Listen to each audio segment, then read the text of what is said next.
And now, stay tuned for the program that is rated tops in popularity for a longer period of time than any other West Coast program in radio history. The Signal Oil program, The Whistler.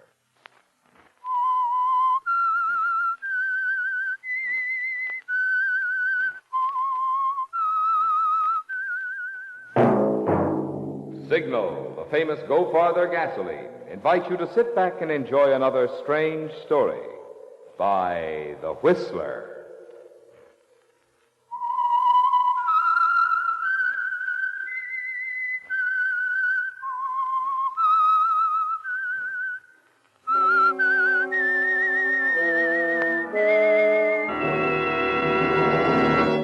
I am the Whistler, and I know many things, for I walk by night. I know many strange tales hidden in the hearts of men and women who have stepped into the shadows. Yes, I know the nameless terrors of which they dare not speak. And now for the Signal Oil Company, The Whistler's strange story, Fatal Action.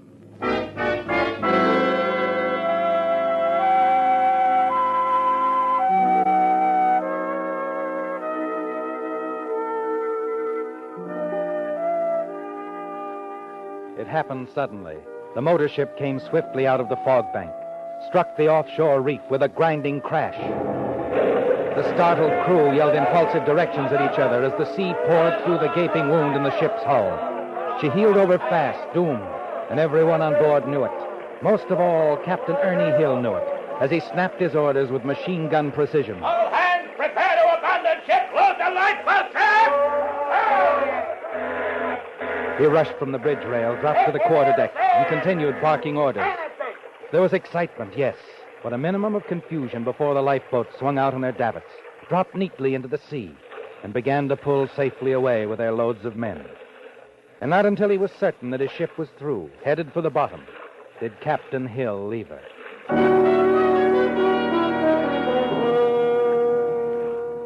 Moments later, standing in the lifeboat, he watched in silence until his ship upended and her bow disappeared beneath the waves. He shook his head. Gone. She's gone. Not much you could have done about it, Captain. Company will be satisfied you got everybody off. Yeah, I don't know. It's rotten luck. This isn't the first ship I've lost this way. And the whole cargo. It could have happened to anybody, Captain. A lot of uncharted reefs all around here. Yeah, I guess so. I just hope the company sees it that way.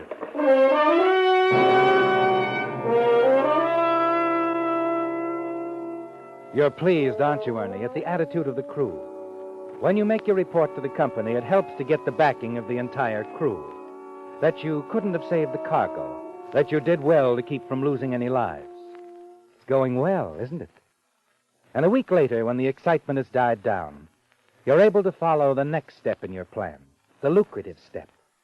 You sell the cargo everyone thinks was lost with the ship, but which was never put aboard in the first place.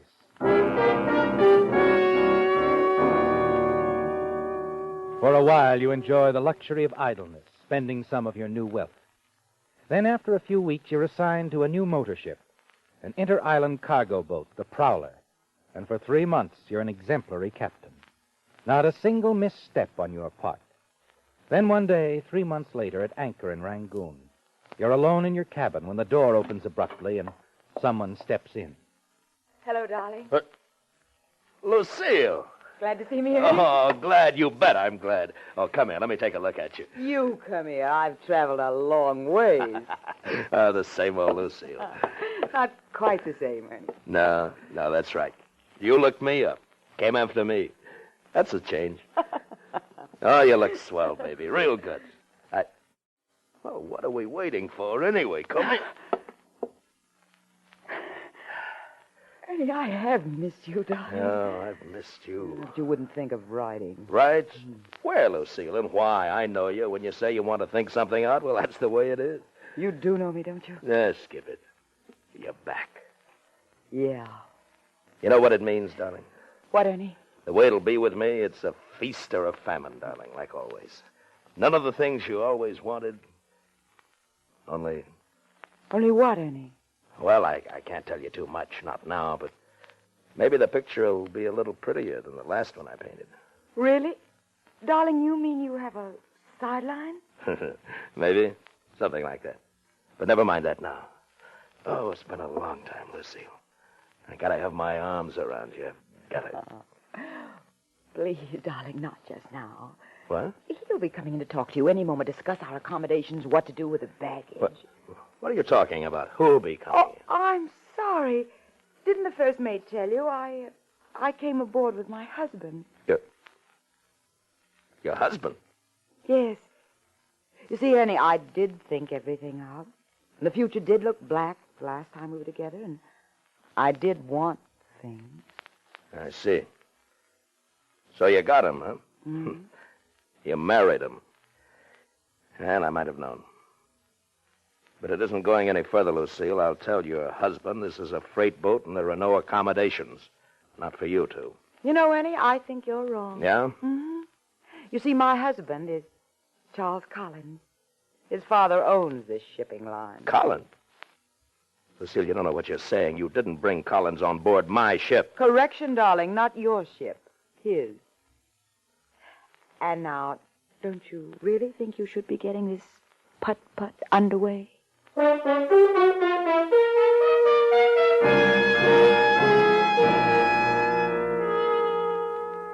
It's a terrible shock, isn't it, Ernie? Lucille came back to you, yes, but with a husband, Charles Collins, a man whose father owns the Inter-Island Boat Company you work for. And in spite of your protests, they're going to sail with you. You've got to meet him cordially, laugh, try to bluff your way through. You chat with him near the aft rail as the prowler moves out from the pier at Rangoon. Underway at last, eh, Captain? I'm going to enjoy this trip. I've had little chance to talk to you, Mr. Oh, Collins. not Mr. Collins. Make it Charles, eh? Okay. I'm ashamed of busting in on you, insisting on going along. Should have cabled, I suppose, or written, but this wife of mine, Captain. Oh, that's all right. I understand. She wanted a sea voyage, and when she insists upon something... Talking about me, Charles? Well, you were in the cabin, Lucille. Captain, I understand you're acquainted with my wife. Yes. We're acquainted. My favorite captain. You'll like him, Charles. You'll find he's very conscientious. Dad must know a good man when he sees one. All the trouble he has running this line. Oh, your father's all right. He knows his business. Yes, I suppose. Well, if you'll excuse me, I'll start unpacking. See you in the cabin, Lucille. In a few minutes, Charles. Stop in for a drink before dinner, Captain. Thanks. I might do that. Lucille, I wish I hadn't brought him on board this ship. Worried, Captain? Maybe. About the sideline you mentioned. That has nothing to do with this boat. Oh? I thought it had to do with all the boats you command. What are you driving at, Lucille? You don't know? I'll enlighten you, darling. Your last ship, the one that struck a reef and sunk. That wasn't an accident, Ernie. No? No. You had to sink that ship to cover up the fact that our hull was full of cheap ballast, that you'd hijacked the cargo. Oh, now, wait a minute. You wait a minute, Ernie. I happen to know the facts. What I don't know is what happens next. Since it's too soon for another shipwreck, what are you smuggling, darling? What port do we put into in the dead of night? What's the signal, the arrangement? And most important, how much is the payoff? You're out of line, Lucille. Way out of line. Oh, no, darling. I know all about it. Every detail, except perhaps what you're smuggling. Something small, easy to handle, I'll bet. What is it? Jade? Ivory? Diamonds? Dope, maybe. You've been reading dime novels, Lucille. You better close the book right now. No, darling. You remember George? George Adams? Mm-hmm. Your old shipmate when you were skipper of the Asaga Maru. What about him? You haven't seen him. George is in prison. I know. And very lonely, too. But prisons do have visiting days. You went to see George Adams? Several times. I even told him some little white lies, just to make him feel better. I believe I said, I'll wait for you forever, Georgie. Why, you cheap Please, darling. Charles just might be watching from the cabin. What do you want? What are you after, Lucille? Half, my precious. 50-50 of the proceeds of your sideline. You're being pretty foolish, Lucille. If I had anything planned, do you think I'd go ahead with it with your husband on board? Oh, I can keep him busy. And you have got something planned, haven't you? Maybe. Yeah. Maybe somebody's going to meet us at a certain dock. Well, they still can, darling. I'll have Charles go ashore with me. I'll keep him away. No. No dice, Lucille. You spoiled it for us. The whole deal's off. No, Ernie. My captain. Whatever the deal is, it's very much on. You're not backing out of anything. I'll see that you don't.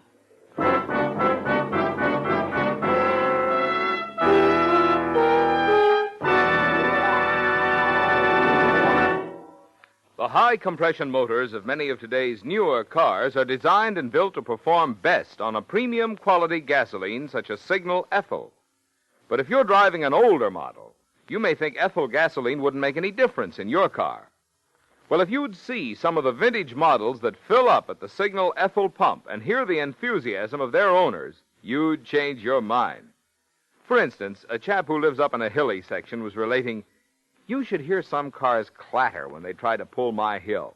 But with Signal Ethyl, my 41 model takes it in high and without a ping." Another driver of a 39 car remarked, "On cold mornings, I hear some of my friends complaining about hard starting. But with Signal Ethyl, my car starts quick as a rabbit." Yes, folks say mighty nice things about Signal Ethyl, because this premium quality gasoline is engineered to bring out the best in any car of any age. So if you'd like to see just how much pleasure driving can be, why not try this little experiment? Treat your car to just a couple of tankfuls of Signal Ethyl. See if you don't feel the difference. A wonderful difference in Signal Ethyl.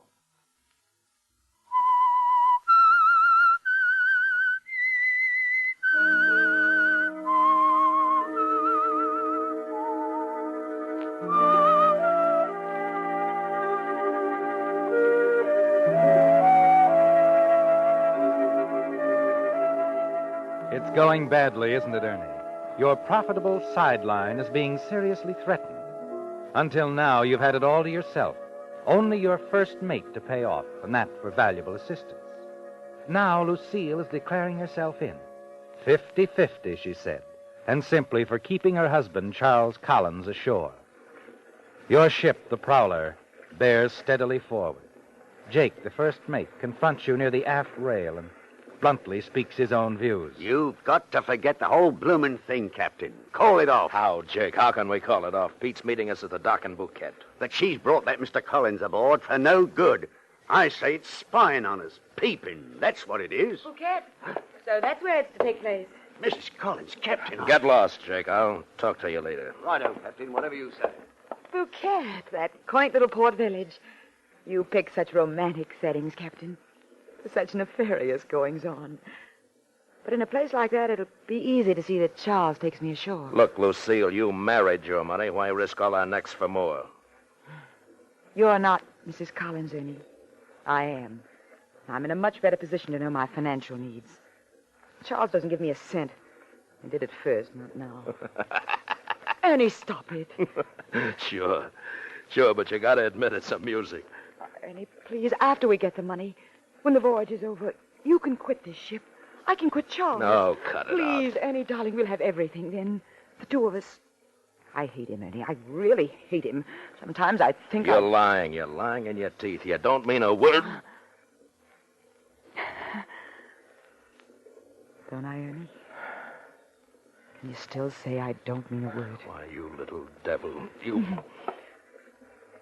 I'll get him off the ship, Ernie. We'll be in the village while you take care of everything, and then later... All right. But you gotta be sure, Lucille. Get him off early. Right after we dock in Bouquet.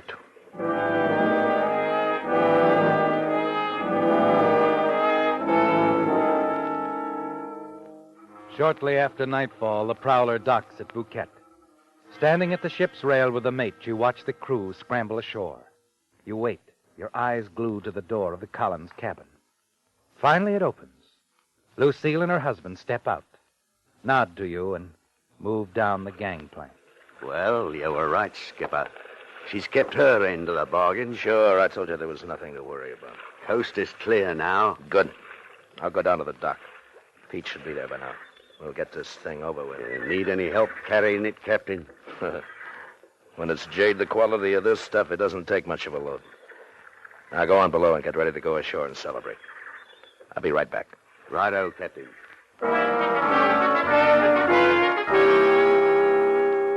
The dock is quiet, deserted as you move cautiously to your rendezvous with Pete. As planned, you meet him at one end of the dock, make a quick exchange of your jade for his money, and hurry back to the ship. The whole transaction takes less than half an hour, and you congratulate yourself. Smuggling jade is far simpler than sinking your ship, isn't it, Ernie? Back on board, you meet Jake, just coming back on deck. Everything all right, Skipper? Perfect, Jake, just perfect. Fine, Captain, that's fine. Think I will step ashore now. That's celebration, you know. Coming? Now, you run along, Jake. Tie one on for me, huh? You're pleased, aren't you, Ernie? It went well, very well. And now, alone on the deck of the Prowler, you watch Jake fade out of sight, and then turn and walk to your cabin. As you enter and turn on the lights... Good evening, Captain. What? Mr. Collins. Surprised? Well, I thought you and Mrs. Collins... In the village? No, we had a slight disagreement. I came back 15 minutes ago, slipped aboard during your transaction on the dock. Oh, yeah. We had a small shipment for Bouquet. And, Oh, come, Captain. I know better. What? I know what's been going on, you see. Suspected you for quite some time, but I wasn't quite certain until tonight. Nice racket. Captain, been chiseling on the old man in one way or another for years, haven't you? Oh, now, wait a minute, Mr. Collins. I don't know what you're talking Don't about. get me wrong. I don't care. I don't care at all. As far as what happened tonight, well, I didn't see a thing. Not a thing. Oh? That's right. The old man need never know about tonight. And other nights, eh, Captain? You can go right on with your little sideline, only Only what? you're cutting in a new partner. Partner? You mean that A you... night of surprises, isn't it? Frankly, I need the money, Captain. Oh, sure. That's a I big know laugh. what you're thinking, but the old man doesn't believe in pampering me. He wants me to learn the business from the ground up, just as he did. Okay, so the old man doesn't give you so much spending money, but his own son... His own son, yes. And there's something else. You see, he's never approved of Lucille. He wouldn't. Matter of fact, I don't approve of her anymore either. So? Didn't take me long to find out what she was really after. Money. Money, all she can get. I hate her. That's one thing I'm sure of. Someday I'm going to... You know her. Maybe better than I do. Yeah, maybe I do. What was her cut going to be for keeping her mouth shut? Luring me into the village tonight? 20%? Oh, that doesn't sound at all like Lucille. Sure it wasn't 50%, Captain? 20. Well, in any case, I'm not prepared to settle for that. Nor am I going to settle for 50%. 70-30, Captain. That's how we're going to split it. 70 for me, 30 for you. 70-30? Now, wait a On minute. the other hand, a word from me to the port authorities, a wire to the old man, and you'd be lucky to get off with 10 years. Suppose I told the old man you tried to make a deal. Suppose I told him... He wouldn't believe you. Let's face it. Why don't you just play along like a good boy, Captain? I'm sure we'll do very well together. What about Lucille? Lucille? Well, I've completely forgotten her, old man. Yes, she's more your problem. I see. Do you? Well, then I can turn in, enjoy a good night's sleep. And as for Lucille, well, since she seems to be concentrating so much on you... Now, wait a minute. Really, she can cause you a great deal of trouble. She's out there in the village now. Why don't you talk it over with her? Possibly you can persuade her to get out of our lives. Permanently. Remember, Captain, 10 years in prison is a terribly, terribly long time. Good night.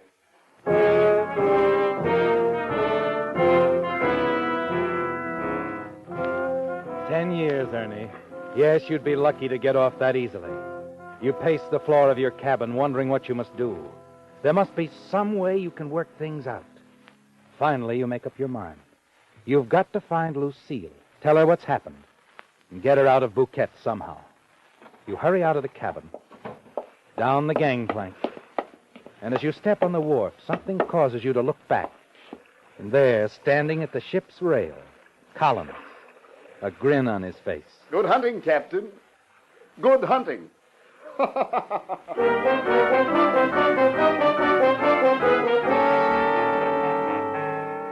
Your first stop in the village is Jess's Bar, a small, smoke-filled room crowded with men from the world's waterfronts. Well, if it ain't the skipper himself. Hello, Ernie, me lad. Hello, Jess. Sit down, sit down.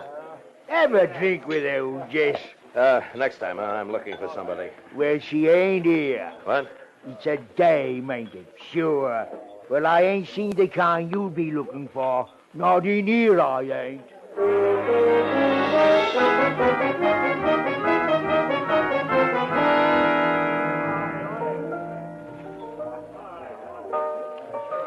Red hair, wearing a white suit. Oh, sure, pal. She was sitting right here at the bar. Of course, that was a good hour ago. A guy was with her. I ain't seen him since. Tall, lot of white teeth, grinning. That's him. Only he wasn't grinning. They was having an argument, a real beaut, see? Had most of the customers watching them instead of drinking their liquor. I thought they was going to kill each other.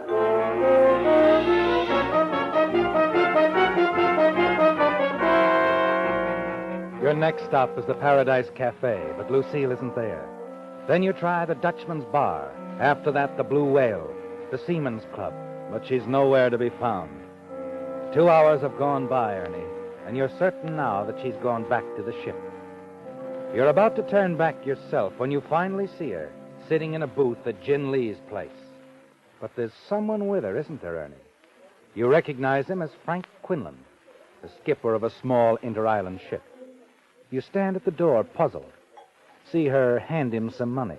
Then she gets up. You step back out into the street and wait in the shadows. Lucille. What? Oh, it's you, Ernie. I was just on my way back to the ship. What are you doing here? Collins. He's on to us, sweetheart. Knows the whole thing. Come on, let's find a nice, quiet place where we can talk. You grab her arm, tell her what's happened as you hurry along the darkened street. You walk a long way till you find yourself on a lonely stretch of road, a good mile from the dock where the prowler is tied up. It's quiet and deserted. Yeah, this is a desolate place. I wasn't paying any attention to where we were walking. We better turn back, head for the boat, huh? This is as far as we go, Ernie. What? I knew where we were walking. This will do fine right here. What's the idea of the gun? My gun? The idea is I want you to hand over that money, the payoff. I want it, Ernie, all of it. Oh. So that's it, huh?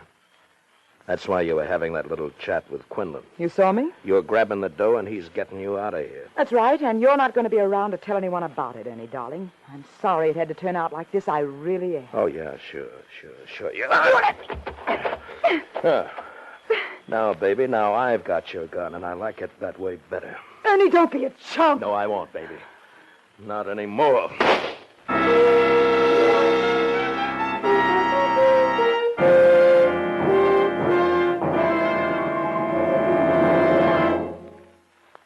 As we go into the rainy season, scientific lubrication is even more important to your car to keep moisture from working into vital moving parts and causing damage. That's why I think you'll be interested in knowing about some of the extras you enjoy when you have your car lubricated at a Signal service station. First of all, Signal dealers don't take any chance on memory when it comes to the many lubrication points on your car. Instead, they check against Signal's factory-recommended lubrication chart, which clearly shows every part.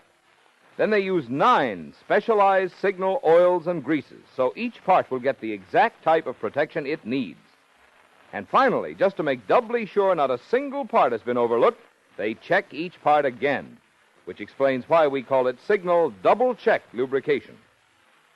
Now, that's the kind of lube job you want if your car is to give you the long, trouble-free service that was built into it. And that's the kind of lubrication you get from conscientious, independent Signal dealers.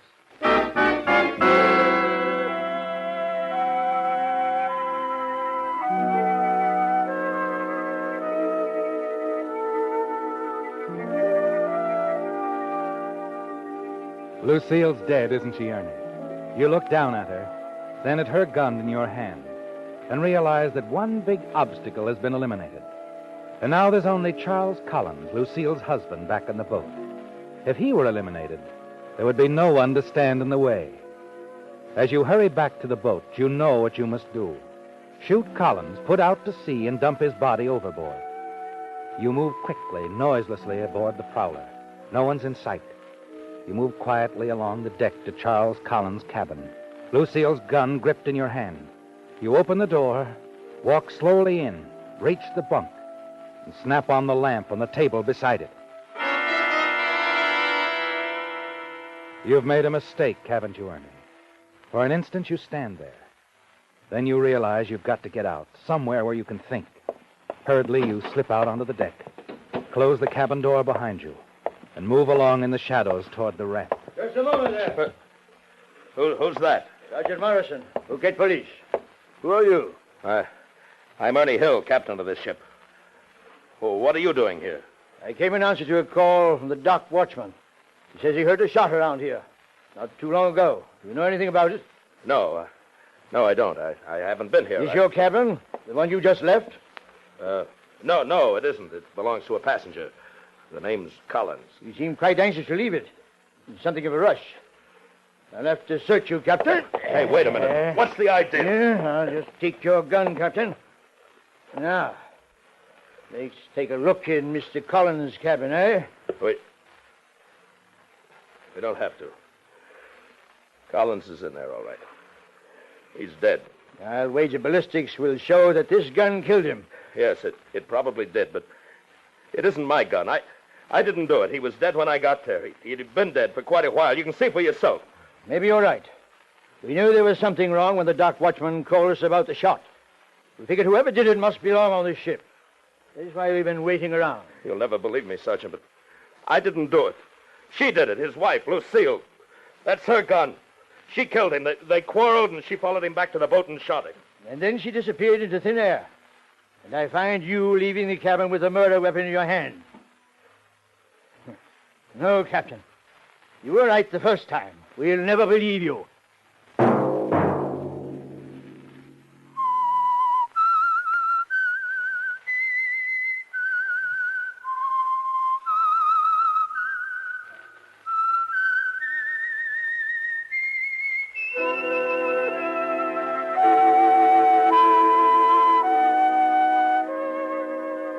Let that whistle be your signal for the Signal Oil program, The Whistler, each Sunday night at this same time.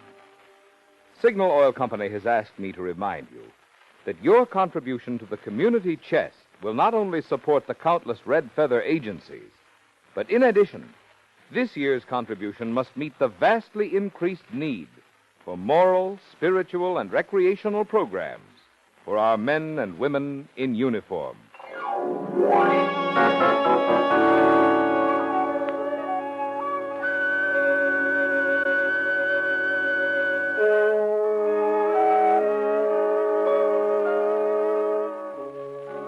Featured in tonight's story were Bill Foreman, Bill Conrad, and Betty Lou Gerson. The Whistler was produced and directed by George W. Allen, with story by Joel Malone, music by Wilbur Hatch, and was transmitted to our troops overseas by the Armed Forces Radio Service. The Whistler is entirely fictional, and all characters portrayed on The Whistler are also fictional. Any similarity of names or resemblance to persons living or dead is purely coincidental. Remember at this same time next Sunday, another strange tale by The Whistler. Marvin Miller speaking for the Signal Oil Company. This is CBS, the Columbia Broadcasting System.